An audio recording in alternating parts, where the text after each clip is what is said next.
नमस्कार दर्शकों, मैं हूं आपके साथ लक्ष्मी पांचाल और आज हम बात करेंगे 4 राज्यों में हुए मतगणना को लेकर। सबसे पहले मध्य प्रदेश की बात करते हैं। मध्य प्रदेश में शिवराज का राज कायम, लेकिन नरोत्तम मिश्रा 6000 वोटों से पीछे। मध्य प्रदेश के सत्ता के सिंहासन पर कौन राज करेगा, इसका फैसला आज हो जाएगा। मतगणना शुरू हो चुकी है। शुरुआती रुझानों में भाजपा मध्य प्रदेश में फिर से सरकार बनाती दिख रही है। चौंकाने वाली बात यह है कि पूर्व मंत्री और कांग्रेस के कद्दावर नेता जीतू पटवारी राव में भाजपा के मधु वर्मा से 21,000 से ज्यादा वोटों से पीछे हैं।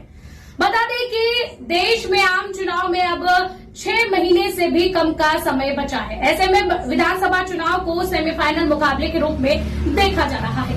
भारतीय जनता पार्टी यानी कि भाजपा मध्य प्रदेश में सत्तारूढ़ पार्टी है। ज्यादातर एग्जिट पोल चुनाव के बाद सर्वेक्षण में मध्य प्रदेश में भाजपा को आगे बता रहे थे। मुख्यमंत्री शिवराज सिंह चौहान और पूर्व मुख्यमंत्री एवं कांग्रेस के वरिष्ठ नेता कमलनाथ जैसे राजनीतिक दिग्गजों सहित 2533 उम्मीदवार चुनाव मैदान में है। शिवराज सिंह चौहान ने दावा किया कि उनकी पार्टी भारी बहुमत के साथ सत्ता बरकरार रखेगी। प्रदेश कांग्रेस प्रमुख कमलनाथ ने कहा कि उन्हें राज्य के मतदाताओं पर पूरा भरोसा है।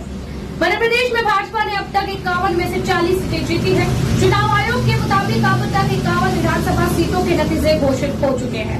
इसमें से भाजपा अब तक 40 सीटों पर जीत हासिल कर चुकी है, जबकि 125 पर आगे है। कांग्रेस ने 10 सीटें जीती है, वह 54 सीटों पर आगे है। एक सीट भारत आदिवासी पार्टी ने जीती है। अब बात करेंगे राजस्थान की। सीएम अशोक गहलोत ने स्वीकार की हार, बीजेपी से की ये अपील। राजस्थान में विधानसभा चुनाव की मतगणना के अब तक आए रुझानों में भारतीय जनता पार्टी बीजेपी 114 एवं कांग्रेस 70 सीटों पर आगे है। खबर बताए जाने तक बीजेपी का 26 और कांग्रेस के 14 और बीएपी का एक प्रत्याशी चुनाव जीत चुका है। निर्वाचन आयोग के अनुसार 200 में से 199 सीट पर हुए चुनाव की मतगणना रविवार सुबह 8 बजे से शुरू हुई और शाम 4 बजे तक सभी 199 सीटों के रुझान सामने आ गए हैं। इसमें बीजेपी 114 एवं कांग्रेस 70 सीटों पर आगे चल रही है। राज्य की 200 में से 199 सीट पर मतदान 25 नवंबर को हुआ था। करणपुर सीट पर कांग्रेस प्रत्याशी के निधन के कारण चुनाव स्थगित कर दिया गया था। लेकिन अब जैसे ही हार साबित होती दिख रही है राजस्थान में, तो राजस्थान के सीएम अशोक गहलोत ने हार स्वीकार कर ली है। अब बात करते हैं छत्तीसगढ़। छत्तीसगढ़ में भी चल गया बीजेपी का जादू। रुझानों में बहुमत का आंकड़ा पार। छत्तीसगढ़ विधानसभा की 90 सीट के लिए 7 और 17 नवंबर को 2 चरणों में मतदान हुआ था। बीजेपी और कांग्रेस दोनों ही राज्य में जीत का दम भर रहे थे, लेकिन बीजेपी ने रुझानों में बहुमत का आंकड़ा पार कर लिया है। आपको बता दें कि छत्तीसगढ़ विधानसभा चुनाव में भी बीजेपी की बड़ी जीत होती दिखाई दे रही है।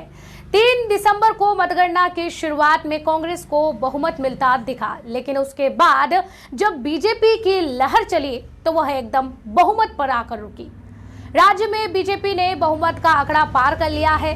90 सीटों में से बीजेपी 55 सीटों पर और छत्तीसगढ़ में 14 सीटों पर बीजेपी आगे चल रही है। बीजेपी से पूर्व सीएम डॉक्टर रमन सिंह ने राजनांदगांव, लखतपुर से धर्मजीत सिंह, बेलतरा से सुशांत शुक्ला, बिलासपुर से अमर अग्रवाल, सरगुजा से लुंड्रा में प्रबोध मिंज, प्रेमनगर से बुलंद सिंह मराबी, ये बड़े बड़े नेता हैं जिनको जीत अपनी अपनी सीट से हासिल हुई है।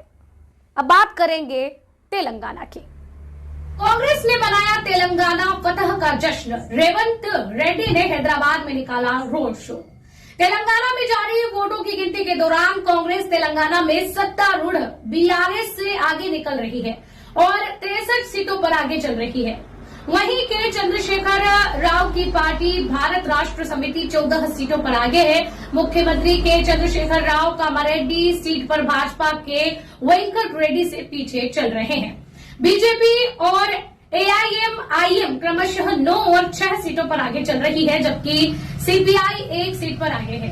निर्वर्तमान विधानसभा में बीआरएस के 101 सदस्य हैं। एआईएमआईएम के 7, कांग्रेस के 5 और बीजेपी के 3, ऑल इंडिया फॉरवर्ड ब्लॉक के पास 1 विधायक है, स्वतंत्र है, जबकि एक पद रिक्त है। इस दक्षिणी राज्य में सरकार बनाने के लिए साधारण बहुमत का आंकड़ा 60 सीटें हैं।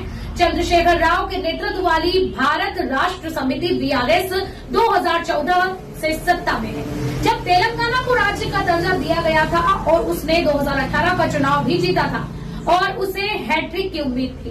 कांग्रेस ने लगभग 1 दशक पुरानी सत्ताधारी पार्टी को सत्ता से हटाने के उद्देश्य से एक उत्साही चुनाव अभियान चलाया था, जबकि भाजपा ने भी सत्तारूढ़ सरकार के खिलाफ बिना किसी रोकटोक के हमला किया था।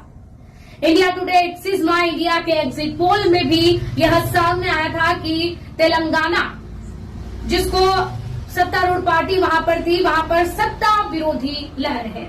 ऐसे में केसीआर के लिए मुश्किल खड़ी हो सकती है। एग्जिट पोल सच साबित होता दिख रहा है। विशेष रूप से दक्षिण, मध्य और तेलंगाना के उत्तरी क्षेत्र में सत्ता विरोधी लहर अधिक दिख रही है।